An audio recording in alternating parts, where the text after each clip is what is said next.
soin de toi, maître. Heureuse est la mère qui t'a porté et allaité.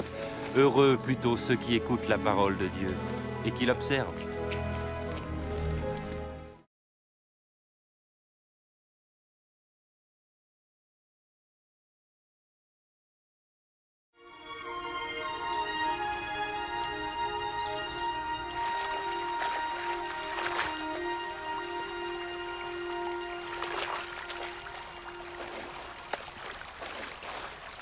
Apprends-nous à prier, comme Jean l'a appris à ses disciples.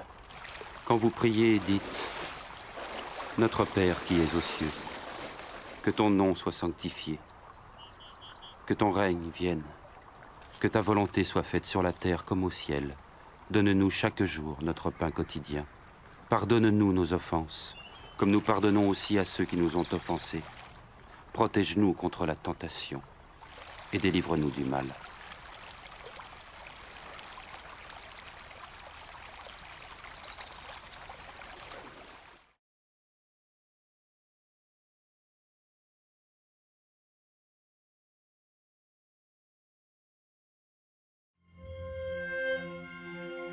Dans les Saintes Écritures, Dieu déclare que le Messie viendrait pour être le sauveur du monde.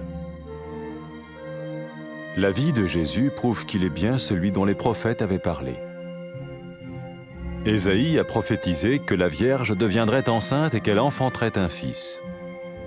Des siècles plus tard, la naissance de Jésus accomplissait cette prophétie.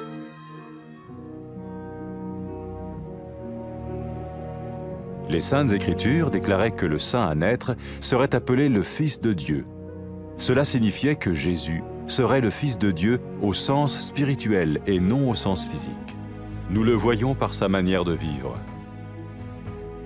Il a guéri des malades, il a pardonné leurs péchés, les a ramenés à Dieu et leur a promis une place dans le royaume éternel de Dieu. Il s'est offert lui-même en sacrifice pour le péché à leur place. Puis il est revenu à la vie, victorieux sur la mort selon le plan de Dieu. Jésus a dit « Personne ne me prend la vie, mais je la donne de ma propre volonté. » La vie de Jésus n'a pas seulement accompli les écrits des prophètes, mais elle a aussi confirmé la vérité de la sainte parole de Dieu. Les prophètes avaient écrit « Ta parole, ô mon Dieu, est parfaite, elle dure à toujours. » Jésus lui-même a dit « Le ciel et la terre disparaîtront, tandis que mes paroles ne disparaîtront jamais. » Jésus est venu pour nous donner la vie dans toute sa plénitude. Et quand l'homme a désobéi à Dieu dans le jardin d'Éden, il a choisi sa propre voie et ses actions l'ont séparé du Créateur.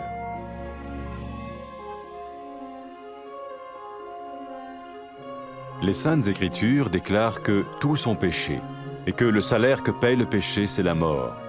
Il s'agit de la mort spirituelle, éternelle séparation d'avec Dieu. Mais tout comme Dieu a donné un bélier pour qu'il meure à la place du fils d'Abraham, ainsi il a envoyé Jésus, le Messie, mourir à notre place. Sa vie, sa mort et sa résurrection restaurent la relation entre Dieu et tous ceux qui mettent leur confiance en lui.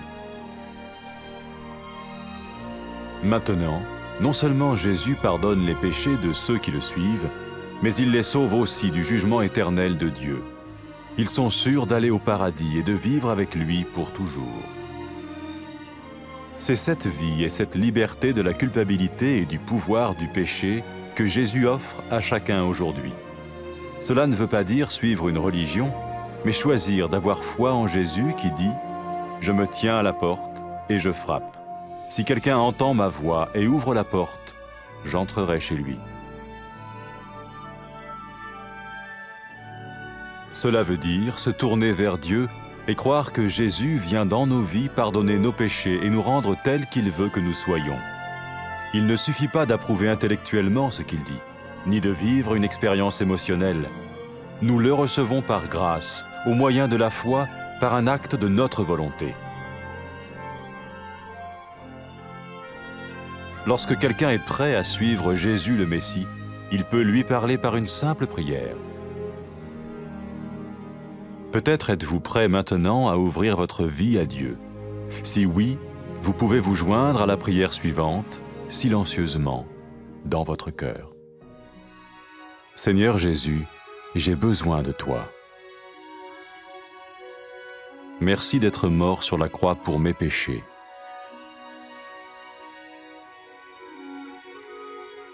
Je confesse mes péchés et je m'en repens.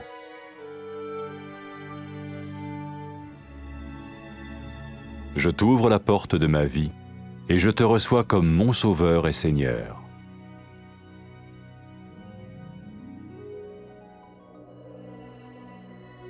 Merci de me pardonner mes péchés et de me donner la vie éternelle.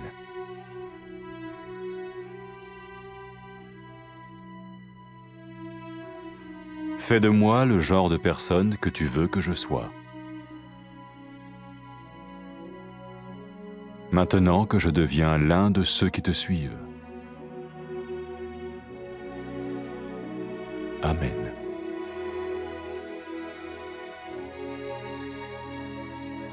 Jésus a dit à propos de ses disciples, « Mes brebis écoutent ma voix, je les connais et elles me suivent. » Pour expérimenter la vie en abondance promise par Jésus, ceux qui le suivent parlent à Dieu chaque jour dans la prière et lisent ou écoutent sa parole.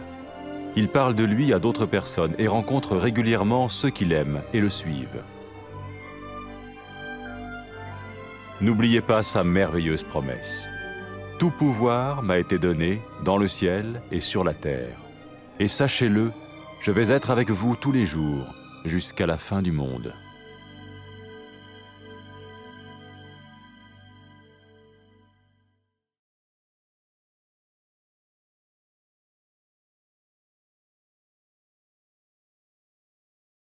Uhitaji, Bwana. Heri mwanamke aliyekuzaa na kukunyonyesha. Wanaheri wale walisikia neno la Mungu na kulishika.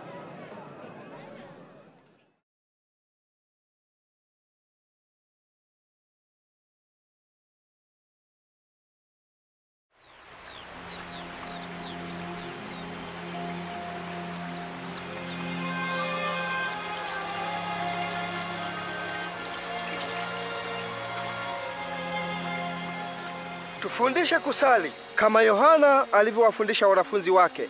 Msalipo semeni hivi: Baba yetu uliye mbinguni, jina lako litukuzwe. Ufalme wako uje, mapenzi yako yatimizwe hapa duniani kama huko mbinguni. Utupe siku kwa siku riziki yetu. Utusamehe dhambi zetu, kwa kuwa sisi nasi tunawasamehe wote waliotukosea. Usitutie majaribuni, bali utuokoe na yule mwovu.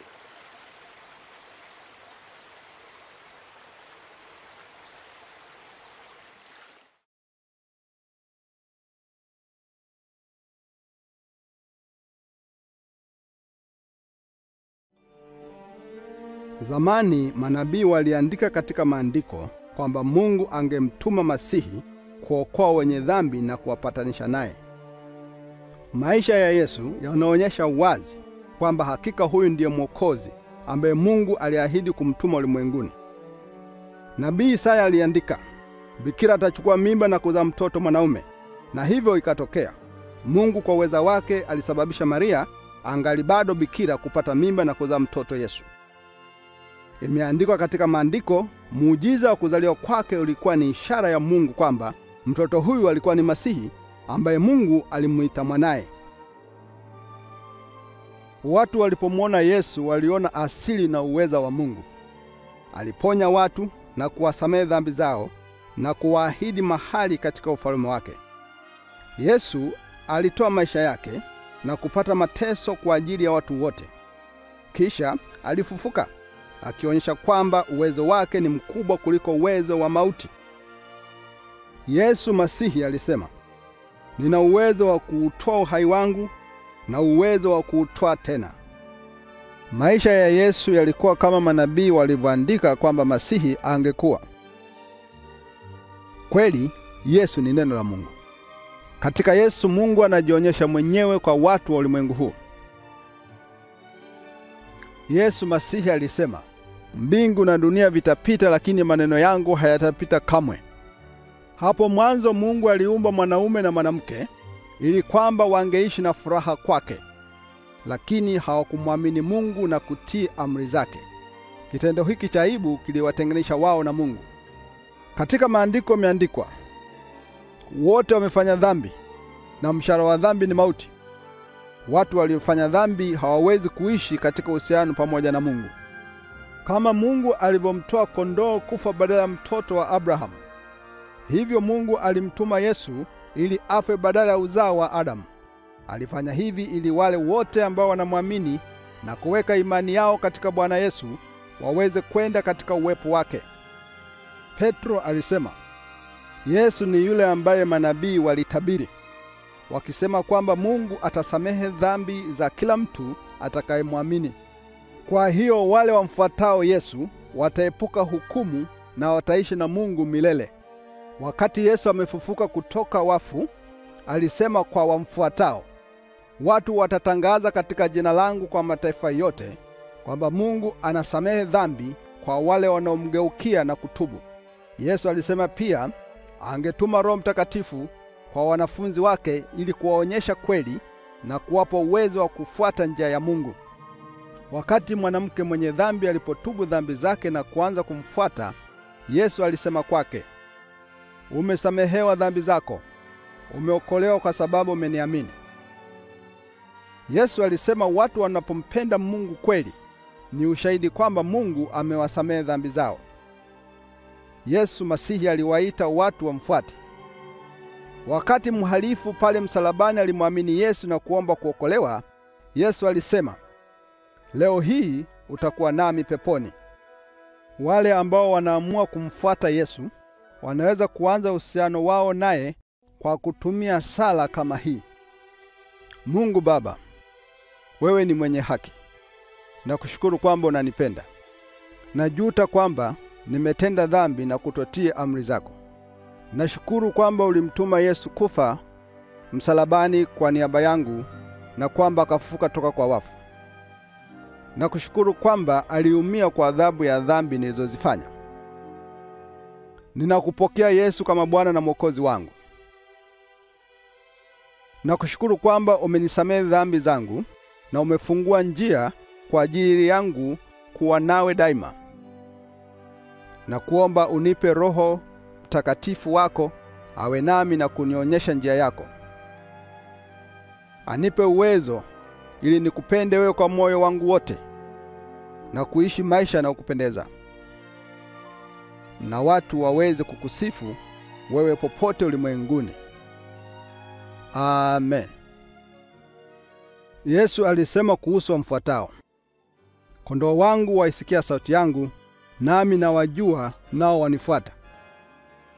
Wamfuatao Yesu hukutana pamoja, wanazungumza naye kila siku, wanajifunza neno lake katika maandiko, wanatafuta kufuata mfano wake, na wanaambia wengine kuhusu yeye. Yesu huwasaidia wao na kuwatia nguvu kupitia uwezo wa Roho wa Mungu ambaye anaishi ndani ya mioyo yao. Wanaweka mioyoni mwao yale Yesu aliyosema wakati akipanda juu kwenye kiti chake cha enzi mbinguni. Mungu amenipa mamlaka yote mbinguni na duniani. Kuwa na hakika na hili: nami nipo pamoja nanyi daima hata mwisho wa ulimwengu.